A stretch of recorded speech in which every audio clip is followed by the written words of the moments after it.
Well, when it comes to inventing something, creating something, building something, solving something, we need to have immense knowledge. Thought plays very important role. Knowledge from all walks of life, from all domains, from all possible sources. And this is what our upbringing is, this is what our education system is. And it helps us at great degree. No doubt about it. We all see all kinds of scientific inventions, social, political, economical, technological, right? So this approach works and it makes us financially, materialistically very rich.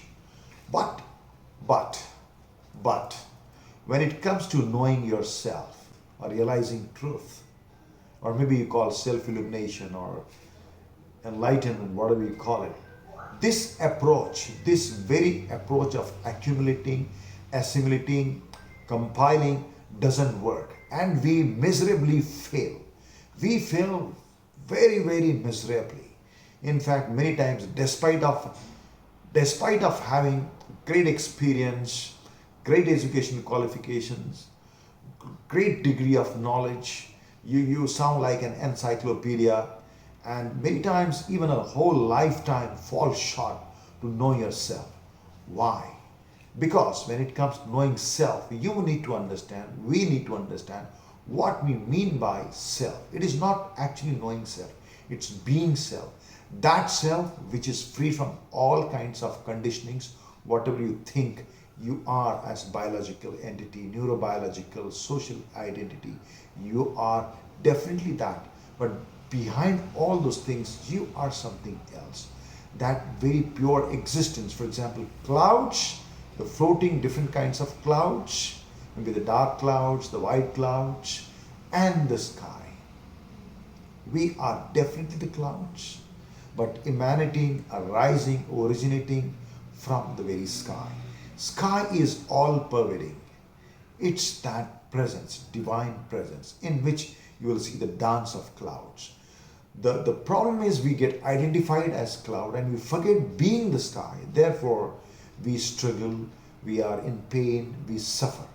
The moment when you realize that you are not just the clouds, but the very sky, then you start creating the gaps between the clouds and the sky.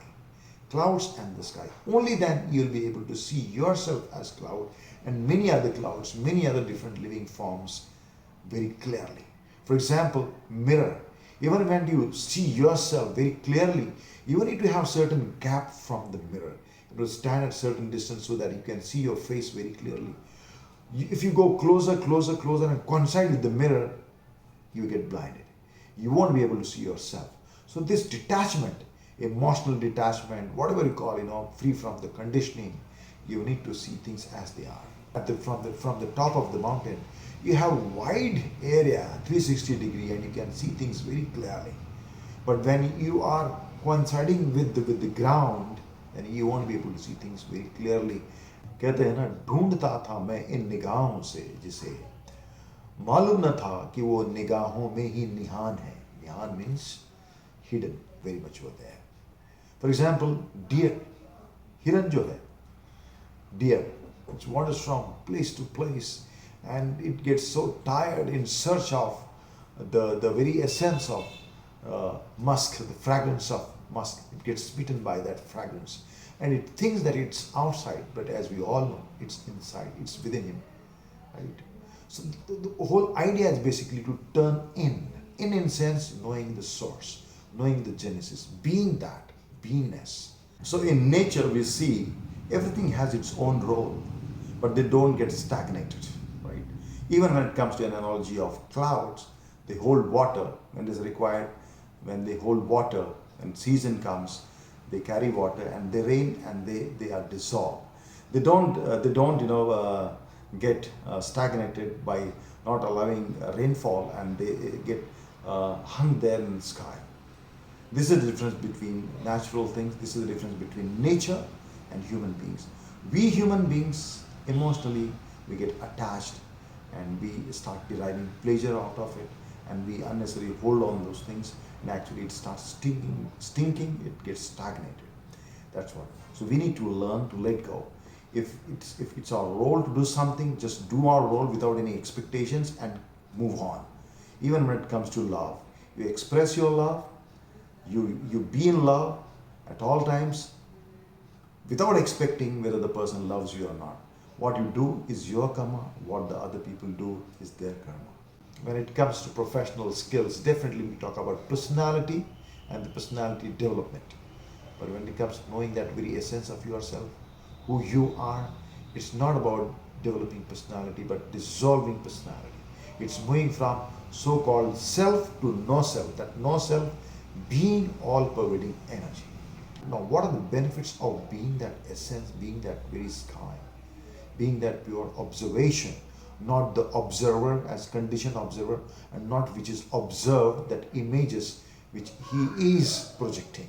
Definitely the observer and the observed, when it comes to the physical things, it's separate. But even an idea about that very particular thing, that which is observed is the same. The observer and the observed is the same. There is no difference. But what is important is this process of observation.